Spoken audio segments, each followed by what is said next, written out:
गाने की भूमिका सुनेंगे। 4 लाइन कवि जी लिखे हैं क्या कि शाख पे जब कली फूल बन के लगी मस्त मलिंद चक्कर लगाने लगा सौम्य शीतल सुगंध बिखरे पवन भास करे नौकली को तब आके जगाने लगा जिला रांची रहा ग्राम नूरनपुरा कपिल मिश्रा की बेटी थी सपना सुघर अरे भाई संजय का लौता था परिवार में आया पतझड़ तो सहनाई हो गई जहर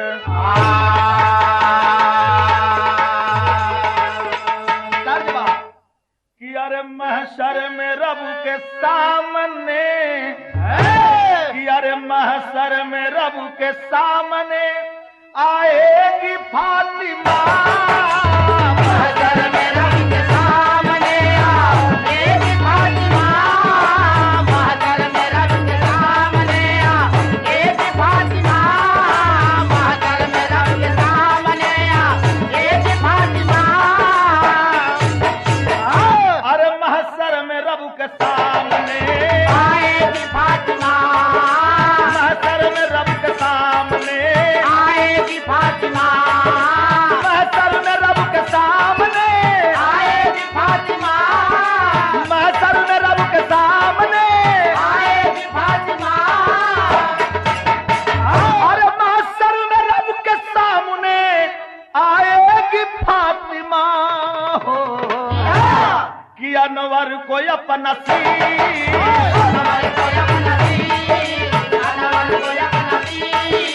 अनवर को अपना शीश अनवर को अपना शीश झुकाएगी फातिमा अनवर को अपना शीश झुकाएगी फातिमा अनवर को अपना शीश झुकाएगी फातिमा कवि जी लिखे बड़े अच्छी लाइन का कि कुछ भी नहीं भरोसा अरे कागज की नाव का कुछ भी नहीं भरोसा कागज के नाव का कुछ भी नहीं भरोसा कागज के नाव का अरे कुछ भी नहीं भरोसा कागज के नाव का हो अरे लिखा नहीं हिसाब है किस्मत के दाव का लिखा नहीं हिसाब है किस्मत के दाव का लिखा नहीं हिसाब है किस्मत के दाव का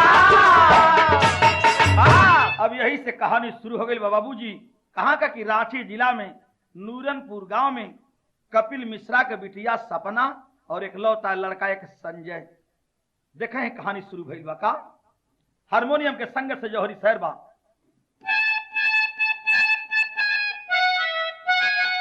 अरे बन के दुल्हन जब सपना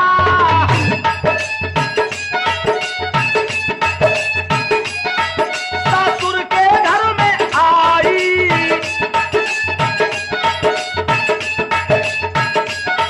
खिल गई बसंती डाली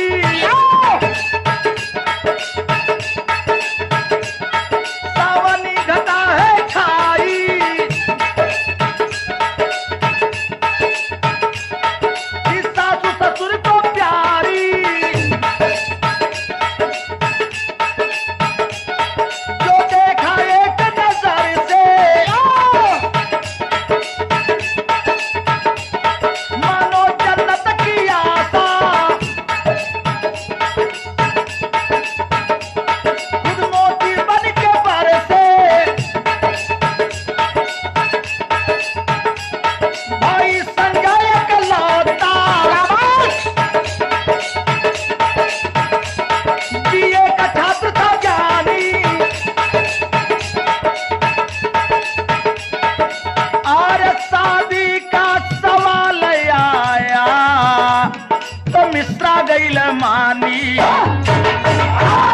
तनी समझ लिया बाबूजी बाबू कपिल मिश्रा के बिटिया सपना का शादी भइल बा अपने घरे गइल बा राजी खुशी घर में बीत रहल बा ससुराल में सपना का यहर संजय ओकर भाई जवरन घर पर यानी कपिल मिश्रा का बेटा संजय उस समय बीए का छात्र था तिलकहरू लोग अइलन हैं।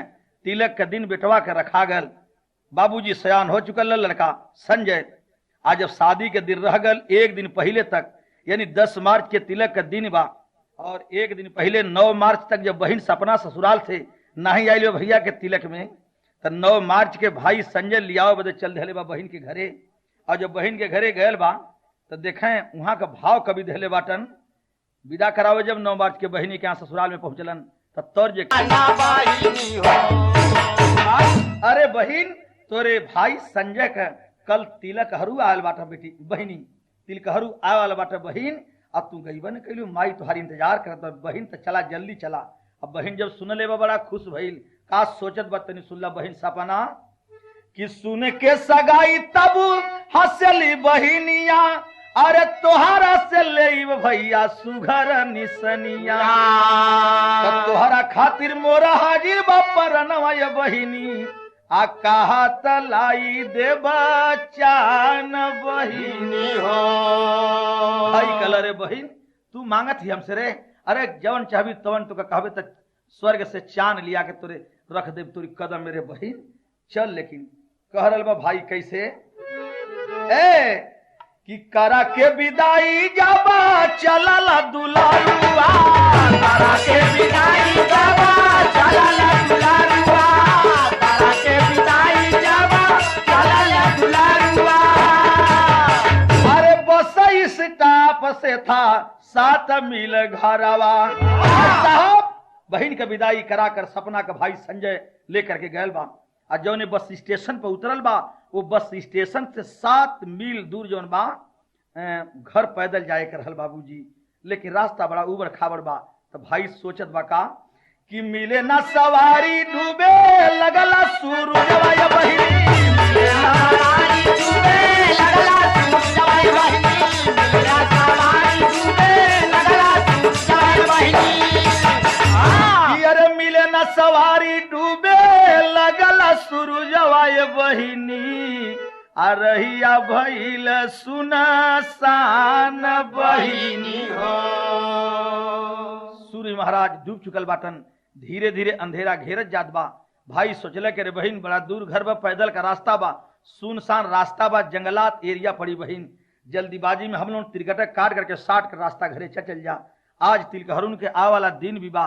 सब लोग मेहमान लोग इंतजार हमन का करत हुई हन मेरे दोस्तों। लेकिन देखें हुआ क्या, भाई साहब इधर दरवाजे पर तिलकहरू आ गल बाटन, बाजा बज रहल बा। बाप और मतारी घर के लोग सोचत बाटन कि आखिर दोनों लड़कवा वहीं ले ना आइलन। मेरे दोस्तों 60 काट कर दोनों भाई बहन संजय और सपना जब पैदल रास्ता जंगल के चलन है, रास्ते में जब पहुंचलन जंगलात एरिया परल बा। 7 बदमाश दोनों भाई और बहन के घेर लेलन जंगल में। और जब 7 बदमाश घेर लेलन तो तर्ज जो है बा तर्जवा जौन गोरिया रे बिजुरिया कहाँ गिरी लिखलन का तर्जवा कि अरे गोरिया कि अब गोरिया चाँद की अजोरिया नियर गोर बारू हो। एक पहलवा गावल जा आ ए समय यही के नया में हो गल जो हमारे मास्टर बजावत हम कैसे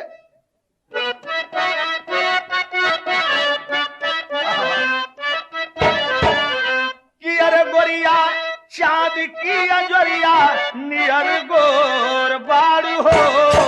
अरे गोरिया चाँद की अजोरिया नियर गोर बारू हो। आ तोहर जोड़ कोई नहीं तू बेजोर बारू हो। तोहर जोड़ कोई नहीं तू बेजोर बारू हो। तोहर जोड़ कोई नहीं तू बेजोर बारू हो। गोरिया चाँद के अजोरिया नियर गोर बारू हो। गोरिया चाँद के अजोरिया नियर गोर बारू हो। तोहार जोड़ के हुनाई तू बेजोर बारू हो। तोहार जोड़ के हुनाई तू बेजोर बारू हो। कि अरे लैला मजनू के देखा, अरे लैला मजनू के देखा ई घर से फरार बाट हो। अरे नाही जाने लगी जंगल में हुड़ार बाट हो। नहीं जाने लगी जंगल में हुड़ार बाट हो। नहीं जाने लगी जंगल में हुड़ार बाट हो। 7 बदमाश बंदूक के साथ अस्त्र शस्त्र से लैस दोनों भाइयों को संजय और सपना को जंगल में घेर लिए, बंदूक सटा देता है बहन के सीने में एक बदमाश और कह रहा है कि रे दोनों लैला मजनू हमन, दोनों भाई बहन ना हमें, दोनों लैला मजनू घर से भागल बाटन। अब बंदूक सटा करके एक बदमाश कह रहा बा का कि दिहल बंदूक सटाई देबू गहना उतारी, अरे हम नूरनपुर के वासी राह छे को नाया नारी, तगर ज्यादा कुए में हिस्सा कुछ हमार बाट हो, अरे गर ज्यादा कुए में हिस्सा कुछ हमार बाट हो, और कि अरे ये सब जान नहीं जंगल में हुड़ार बाट हो। बहन के छाती में बंदूक सटाकर एक बदमाश कहता है, डाकू कहता है कि सुन लो, ये जितना तुम्हारे शरीर पे गहना है सब उतार दो, वरना इससे गोली मार दिया जाएगा तेरे छाती में। भैया हो नीच उ सब कर लेन का के कि अरे सपना कहे भी लखाई हाई बापया बहिनिया, अरे सपना कहे भी लिखाई कि हाई भाया बहिनिया, हमें जाए दाए बाबू छुईला चरानिया, हमें जाए दाए बाबू छुईला चरानिया, हमें जाए दाए बाबू छुईला चरानिया। अरे कैसे छोटी हिरनी, कैसे छोड़ी हिरनी शेर के शिकार बन हो, अरे कैसे छोड़ी हिरनी शेर के शिकार बन हो, ना ही जाने सबकी जंगल में उड़ार बन हो, ना ही जाने सबकी जंगल में उड़ार बन हो, ना ही जाने सबकी जंगल में उड़ार बन हो। अरे भैया हम लोगन कोई गलत आदमी ना बाती जा, यही बगल में 4-5 किलोमीटर की दूरी पर हमन का गांव और नूरनपुर बा, और जात में हम लोगन के देर हो गई भैया के आज तिलकहरू आ लेन भैया, हम लोगन दोनों भाई बहन बाटी जा, लेकिन डकई सब कहलन कि हम लोग नहीं छोड़ेंगे। और कैलन का डकैतवा तेन देखला तेरी बा कभी लिखलन का अरे कफन का सेहरा डोली बन गई, अरे कफन का सेहरा डोली बन गई, अरे माई हवर, अरे हवर मातम हवर धूम मचाई हो,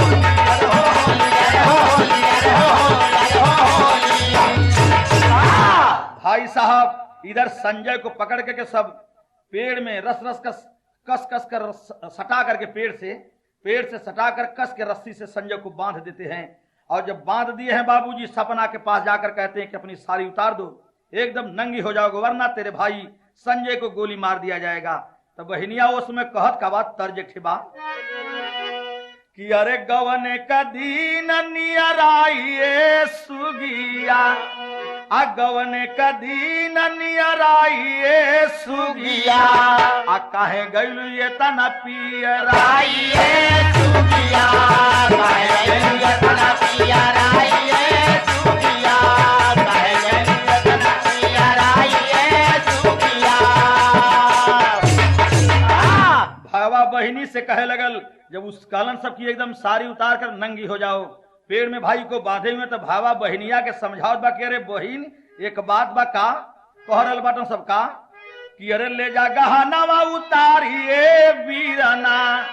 डाकुअन से रो करके बहिन कह रही बा सपना का कि भैया हमके नंगा मत करावा, लोग हमारे भाई के तो बांध देला जरूर, लेकिन आज भाई के सामने नंगा मत करावा भैया, मत करावा भैया, जितना गहना रुपया पैसा बस सब कुछ लेला। कह रहा बा बहिन रो करके क्या कि अरे ले जा गहनावा के उतारिए वीरना, अरे ले जा गहनावा के उतारिए वीरना, अजनी खींचा द्रौपदी का सारी वीरना, जनी खींचा द्रौपदी का सारी वीरना, जनी खींचा द्रौपदी का सारी वीरना, जनी खींचा द्रौपदी का सारी वीरना, जनी खींचा द्रौपदी का सारी वीरना, जनी खींचा द्रौपदी का सारी वीरना, जनी खींचा द्रौपदी का सारी वीरना। तब तक भाई संजय गरज कर आवाज देता है क्या कि अरे गरजा संजय अधर्म करो ना मुदैया रामा, हिम्मत हो तो खोल दा हमरे हथवा से कलैया रामा, हिम्मत हो तो खोल दा रस्सी हथवा से कलैया रामा। अरे मर्द होता आजा पारा पारी ए बीरना, अरे मर्द होता आजा पारा पारी ए बीरना, खींचा जन द्रौपदी का सारी ए बीरना, खींचा जन द्रौपदी का सारी ए बीरना,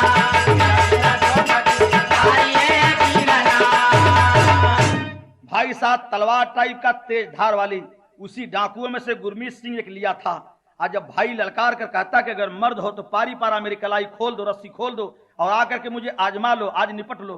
अब तबले वही डाकुअन में से वही बदमाशन में से एक गरजता है गुरमीत सिंह नाम का, और हाथ में तलवार उठा के कैले का भैया गोस्सा में कि अरे गरजा गुरमीत सिंह तलवरिया उठाई रामा, अब मारा है खींच दोनों हाथ कट जाई रामा, मारा है खींच हाथ कट जाई रामा, मारा है खींच दोनों हाथ कट जाई रामा।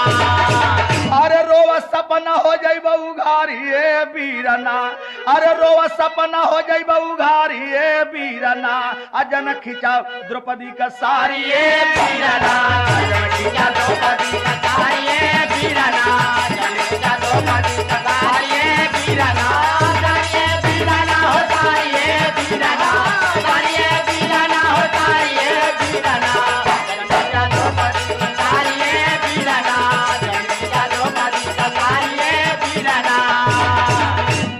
मार दिया तलवार खींच करके संजय भाई के दोनों बाजू कट गलबा, खून से लथपथ बेहोश होकर के संजय भाई गिरता है। फिर भी आवाज देता है कि बहन, संजय भाई आवाज देता है कि बहन मर जाना लेकिन नंगी मत होना इन पापियों के सामने बहन। आय हाय जरा वो समय का भाव देखल जा, एक ठे तर्जबा उहबा कि जवन जवन कहबा सैया।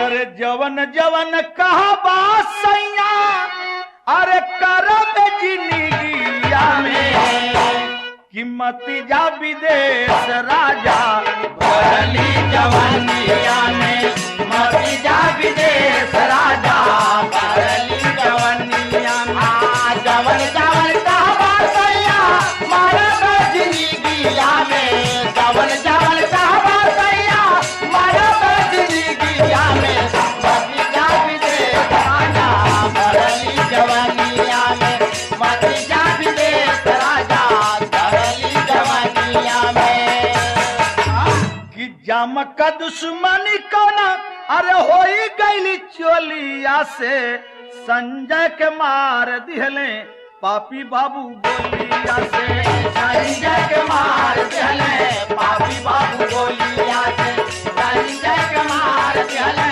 पापी बाबू गोलिया से।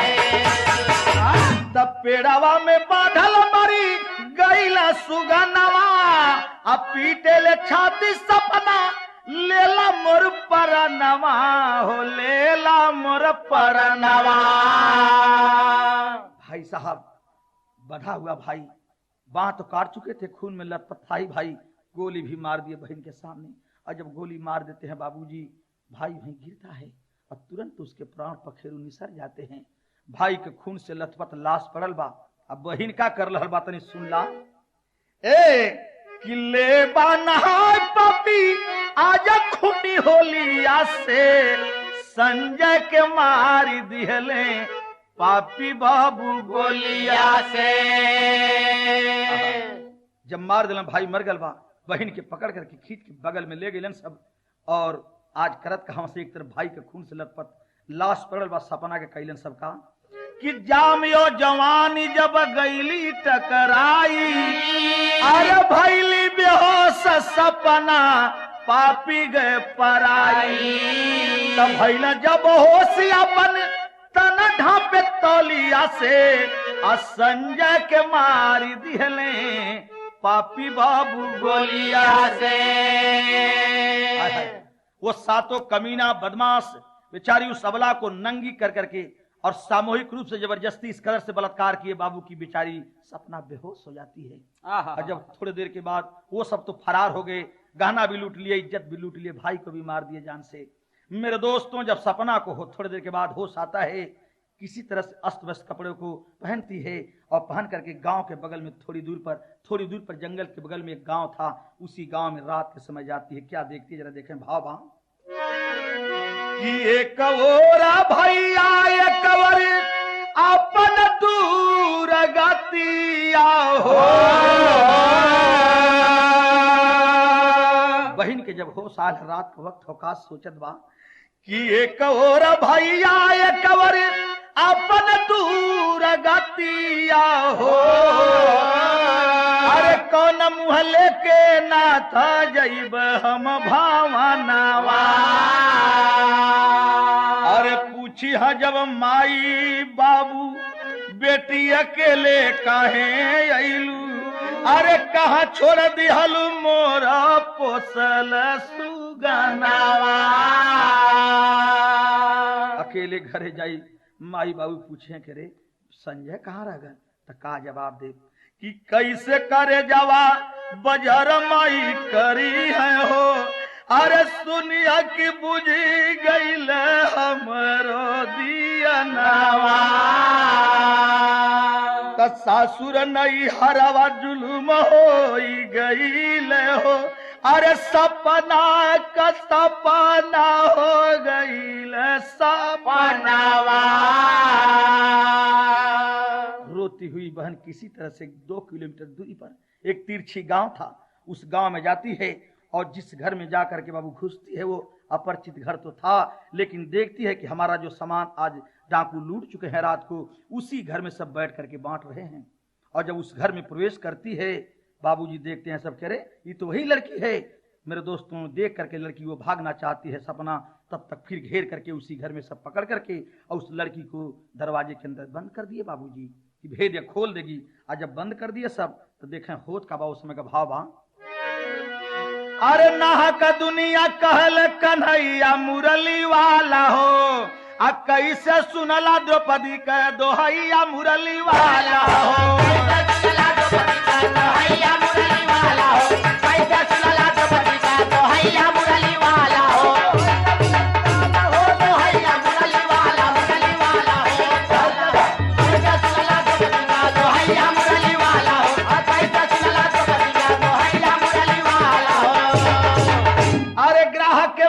गजराज के बचवाला हो।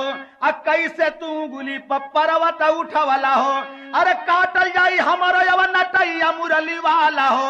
आ सपना हो गईल मोर संजय भैया मुरली वाला हो। लड़की एक उपाय सोचले कि आज हमार भी गर्दन काटल जाई, हम खबर भी संदेशा भी बाप मतारी के न दे पाई भी संभाल कर। लड़की एक उपाय कैले बा वही घर के अंदर का कि मिट्टी का तेल एक माचिस गई दिखाई हो। आ घरवा में दिहली सपना यगिया तब लगाई हो। अरे देख के ज्वाला दौड़े लोग लुगैया मुरली वाले हो। आ खींच के बाहर कैले आग से गैया मुरली वाला हो।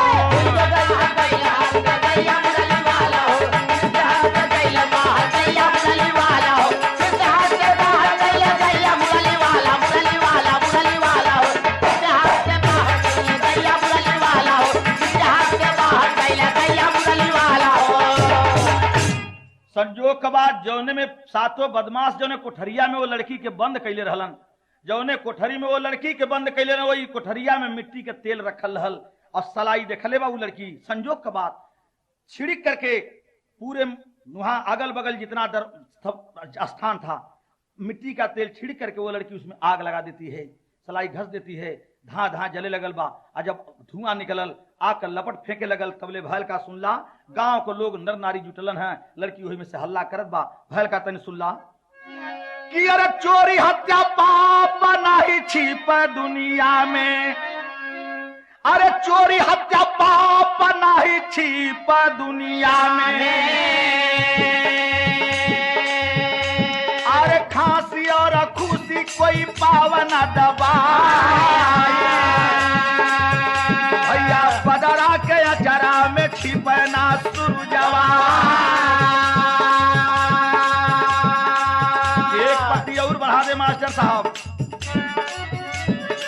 आई अरे बदरा के अचरा में छिपना सुरजवा। अरे पूनमा के पावन ही रजनी छिपा।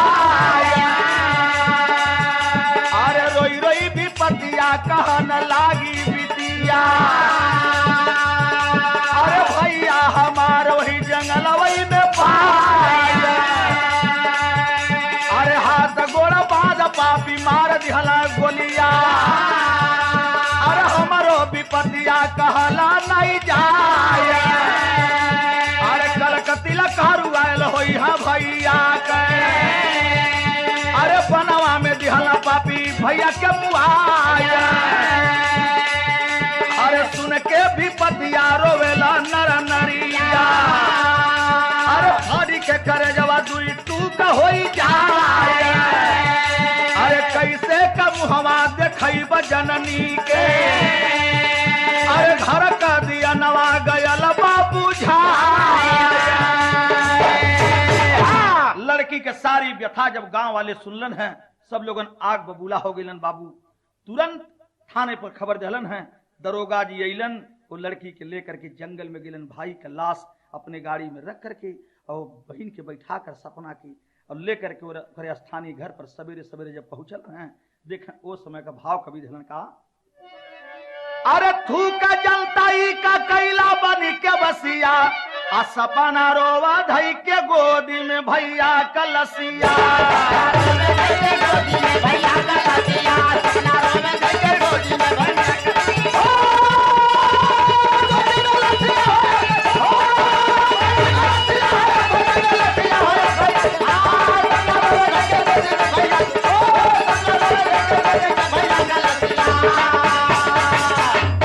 नूरनपुर से कार एक पता करने आई अरे बिचवई में लाश गई दरोगा संग भेटाई सुन के कहानी उल्टी आवा ससिया आ सपना रोवल के गोदी में भैया कलसिया दरोगा अपने गाड़ी से बहन सपना के लेके लाश लेके जब दरवाजे पर पहुंचलन है बहुत खुश भइले बाप और मतारी के कम से कम तिलकहरू के विदाई के टाइम भी भाई अपने बहन के लिया के तायल लोग खुश बाटन लेकिन देखलन का कि करिया देखत भाई सोचा अली बिटिया अलसिया उतारत देख पाटी गईली छतिया बाप पीट छाती का कैला मोहन रसिया आ सपना रोवले के गोदी में भाई कलसिया गांव को लोग खुश बाटन तिलकहरू खुश बाटन भाई माई और बाबू खुश बाटन की बिटिया और भाई आ गईलन लेकिन देखत हूं दरोगा जी के गाड़ी से उतरत और जब गाड़ी में से लाश उतारल जात है सब लोग एकदम सन्न रह गल बाबूजी ई देखे कहानी आहा किस्सा तो मुदैयन का भैली चलनिया सेहरा की जगह मिलल भैया के कफनिया कहती जनमल पाप इनके हो जाए फसिया आ सपना रोवल के गोदी में भाई